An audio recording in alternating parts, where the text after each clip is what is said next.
അസ്സലാമു അലൈക്കും വറഹ്മത്തുള്ളാഹി. പ്രിയ സഹോദരങ്ങളെ, ഇന്നലെ ഞാനൊരു വീഡിയോ ചെയ്തിരുന്നു.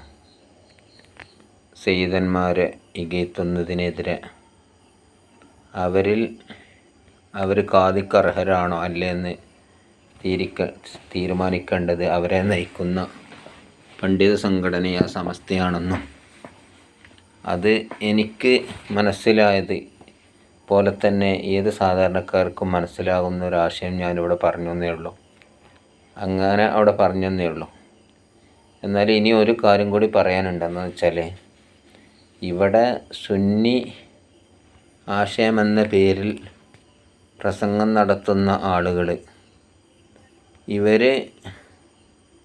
ഇപ്പോൾ ഒരു ഖാദിയാകണമെങ്കിലുള്ള നിബന്ധനയൊക്കെ പറഞ്ഞു കൊടുത്ത് നോക്കുമ്പോൾ ഒരു നല്ല പ്രാസംഗികനായ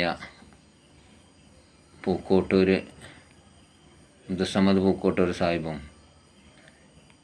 എന്ന പോലെ കൂടത്തായി ഫൈസിയൊക്കെ അന്ന് ഇവിടെ എടവണ്ണപ്പാറ ഒരു പ്രസംഗം സംഘടിപ്പിച്ച് അതിൽ പറഞ്ഞു, എടവണ്ണപ്പാറ കോഴിക്കോട്, അതിൽ പറഞ്ഞു എന്ത് ഖാദിക്ക് വലിയ വിവരം ഉണ്ടായിക്കൊള്ളൊന്നുമില്ല എന്നൊക്കെ പറഞ്ഞുകൊണ്ട്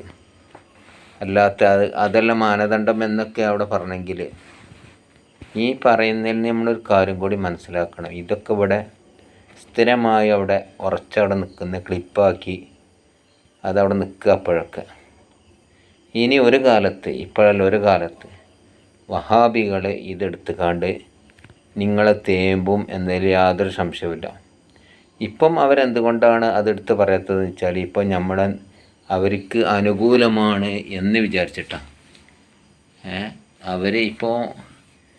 ഇവർ രാഷ്ട്രീയത്തിൽ നമ്മളൊക്കെ എല്ലാവരും ഒന്നാണെന്നും എന്നതുപോലെ അവരെ വഹാബിസത്തിനെ എതിർക്കാൻ വേണ്ടിയിട്ടാണ് സമസ്ത രൂപീകരിച്ചതെന്നും ഈ സമസ്ത ഇവിടെ തകർന്ന് കാണലാണ് അവരുദ്ദേശിക്കുന്നത്. അപ്പോൾ ഈ കാലം കഴിഞ്ഞാൽ, കുറച്ചുകൂടി കഴിഞ്ഞാൽ ഇതൊക്കെ എടുത്തിട്ട് റഫീഖ് സലഫിനെ പോലത്തെ ഈ വർഗീയ തീവ്രവാദികൾ ഇതൊക്കെ എടുത്തിട്ട് നിങ്ങളെ ചളയാക്കും. അതിൻ്റെ മുമ്പ് എന്താണ് ചെയ്യേണ്ടിയിരുന്നത്? ഇങ്ങനത്തെ പ്രസ്താവനകളും ഈ പറച്ചിലൊക്കെ പറയുന്നതിൻ്റെ മുമ്പ് 100 വട്ടം ആലോചിക്കേണ്ടിയിരുന്നു. നല്ലതെന്ന് പറയണമെങ്കിൽ കുറേ പ്രയാസമാണ്. നല്ല പ്രസംഗമൊക്കെ നടത്തി ജനങ്ങൾക്കൊക്കെ സുന്നത്ത് ജമാഅത്തിൻ്റെ കാര്യങ്ങളൊക്കെ ഉത്ബോധിപ്പിച്ച് തന്ന് എത്ര സുന്നി യുവജന സംഘത്തിൻ്റെ ഔദ്യോഗികമായ സ്ഥാനം ഇപ്പോഴും അലങ്കരിച്ചുകൊണ്ട് നിൽക്കുന്ന വ്യക്തികൾ, അവരുടെ വാക്കുകളിൽ നിന്ന് ചെറിയൊരു കാര്യം വന്നാൽ, ചീത്ത എന്ന് പറയാൻ ചെറിയൊരു കാര്യം മതിയല്ലോ. അപ്പോൾ ഇതൊക്കെ വഹാബികളോട് മുതലെടുക്കും എന്നുകൂടി ഇവരൊക്കെ മനസ്സിലാക്കണം, നല്ലതാണ്. എന്നാൽ ഇവിടെ പണ്ഡിത സംഘടന പറയുന്നതാണ് ദീനീ നിയമം.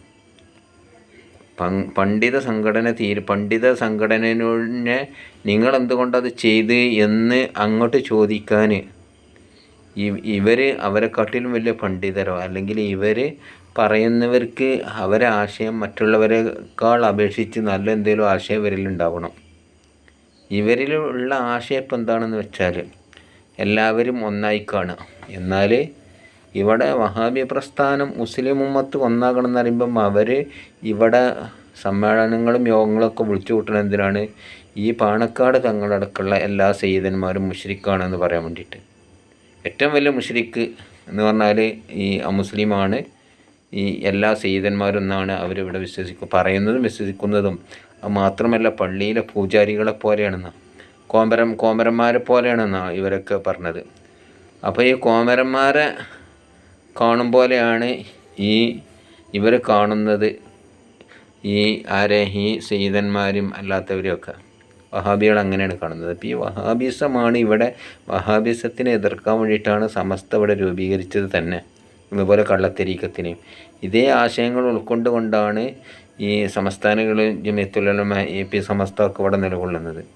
അപ്പോൾ ഇതിൽ ഇങ്ങനെ കയറിക്കൂടിയിട്ടുള്ള വഹാബി കുതന്ത്രങ്ങൾ എന്തിനാണെന്ന് വെച്ചാൽ, സ്ഥാപനങ്ങൾ തട്ടിയെടുത്തിട്ട് എന്ത് ചെയ്യുക, ഇപ്പോൾ മുയ്യുദ്ദീൻ പള്ളി, പട്ടാള പള്ളിയൊക്കെ തട്ടിയെടുത്തതുപോലെ തട്ടിയെടുത്തുകൊണ്ട് പിന്നെ ഇവിടെയുള്ള ഈ യുവാക്കളൊക്കെ എന്താക്കണം, ഈ ചെറുപ്പക്കാരൊക്കെ വഹാബിസത്തിലേക്ക് എങ്ങനെ ചെറിയ ഇഞ്ചക്ട് ചെയ്യാൻ വേണ്ടിയുള്ള ഒരു പരിപാടിയായിരുന്നത്. 100 കൊല്ലത്തിലേറെ ഇവിടെ പ്രവർത്തിച്ചിട്ട് അവരിവിടെ ഈ മറ്റേ കുടത്തിൻ്റെ ചുവട്ടിലുള്ള ചെടിയെപ്പോലെ ഇങ്ങനെ താന്ന് പോകാൻ കാരണം എന്താണെന്ന് വെച്ചാൽ ഇവിടുത്തെ സുന്നി പണ്ഡിതന്മാരുടെ വിമർശനം കാരണമായിട്ടാണ്. അവരിവിടെ സ്റ്റേജ് കൊട്ടും, എന്തിന് നിങ്ങൾ ഹിന്ദുക്കളാണ്, നിങ്ങൾ മുശ്രിക്കാണെന്ന് തെളിയിക്കാൻ വേണ്ടി സുന്നികളെ. അതിന് മറുപടിയായിട്ട് ഇവിടെ പറയുന്നത് എല്ലാ സുന്നി സംഘടനകളാണ്. നേരെ മറിച്ച് വഹാബിസത്തിനെതിരായിട്ടുള്ള ഒരു ഗ്രൂപ്പ് എന്തെങ്കിലും പറഞ്ഞാൽ അതിനെ എതിർക്കാൻ വേണ്ടിയിട്ട്, ഇപ്പം വിഷ്ടം ഗ്രൂപ്പ് അല്ലാത്തവരൊക്കെ മുശ്രിക്കാണെന്ന് അവർ പറയുന്നത്. അപ്പം മറ്റവരും എന്ത് ചെയ്യുകയാണ്, ഇവരെ മുശ്രിക്കാൻ വേണ്ടിയിട്ടാണ് സ്റ്റേജ് ഇട്ടുന്നത്. സുന്നികൾ അങ്ങനെയല്ല.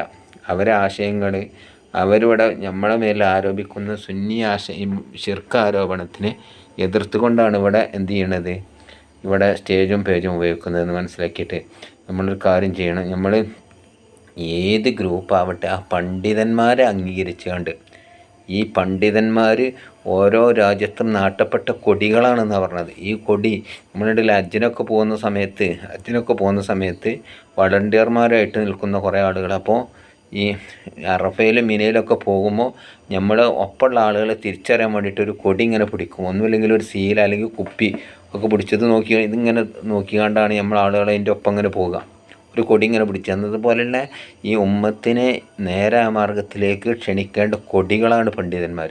അപ്പോൾ ഈ കൊടിയുടെ കീഴിൽ നിന്ന് അങ്ങോട്ടും തെറ്റിപ്പോയാൽ, സുന്നത്ത് ജമാഅത്ത് പറയുന്ന ആശയത്തിൽ നിന്ന് തെറ്റിപ്പോയാൽ അവനാകെ വഴി പയച്ചു പോകും എന്ന് മനസ്സിലാക്കിക്കൊണ്ട് ഇത്തരം ബോധങ്ങൾ സാധാരണ നമ്മളെപ്പോലും കൂടിയും അത്രയും കൂടിയും ഒരു ബുദ്ധിയില്ലാത്തവരായോ ഈ വാടക പ്രസംഗികന്മാരെ പോലെയുള്ള ഈ പ്രാസംഗികന്മാർക്ക്? ഇവരൊക്കെ വലിയ നേതാക്കളായിരുന്നല്ലോ, എന്ത് പറ്റി ഇവർക്കൊക്കെ?